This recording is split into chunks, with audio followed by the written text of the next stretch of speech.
হৃদয় সামতি page থেকে আমি জয়ী আকাশ আপনাদের সবাইকে জানাচ্ছি শুভেচ্ছা ও অভিনন্দন। হৃদয় সামতি পেজ থেকে এবারে আমরা দেখাবো ঐতিহ্যবাহী ঝিটকার ও গরুহাটের উপর একটি বিশেষ প্রতিবেদন। ঐতিহ্যবাহী ঝিটকার গরুহাট একসময় ছিল অত্যাধিক রমরমা।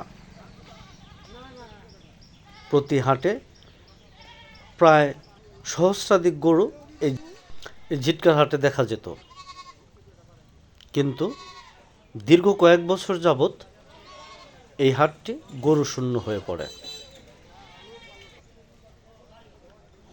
প্রতি শনিবারে এখন 15-20টি ছাগল ছাড়া এই হাটে গরুর তেমন আনাগোনা দেখা যায় না।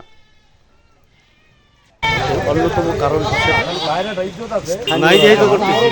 বিভিন্ন এলাকায় হাট হওয়ার কারণে গরু অনেকটাই কমে গেছে। এতে শঙ্কিত ইজারাদাররা। আমাদের হাট বর্তমান অবস্থা করণীয়।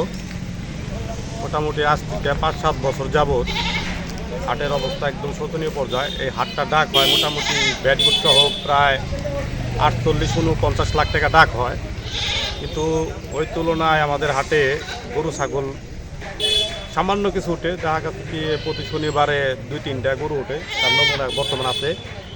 আর ছাগলও 2-4-10-15টা ওঠে। কালেকশন একদম নাই, দেখা যাচ্ছে সামান্য কিছু হয় কালেকশন, 1,000 টাকা এরকম কালেকশন হয়। কিন্তু ঈদের হাটের ভরসা করে আমরা হাটটা ডাক নেই, কিন্তু ঈদেও হাটে এবার মায়ের খাইছি, ওরকম কালেকশন হয় নাই।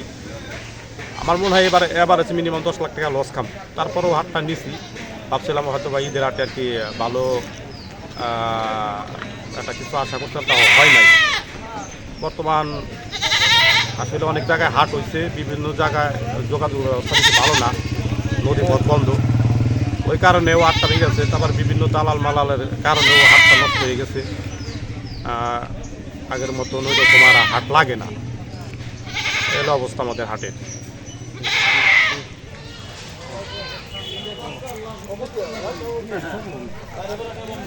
তবে সব কিছু উপেক্ষা করে স্থানীয়রা মনে করছেন যে এই গরু হাটটি যেন আবারও জমজমাট হয়ে ওঠে, এবং এর জন্য স্থানীয়ভাবে সকলের সার্বিক সহযোগিতা কামনা করেন হাট জমিদার।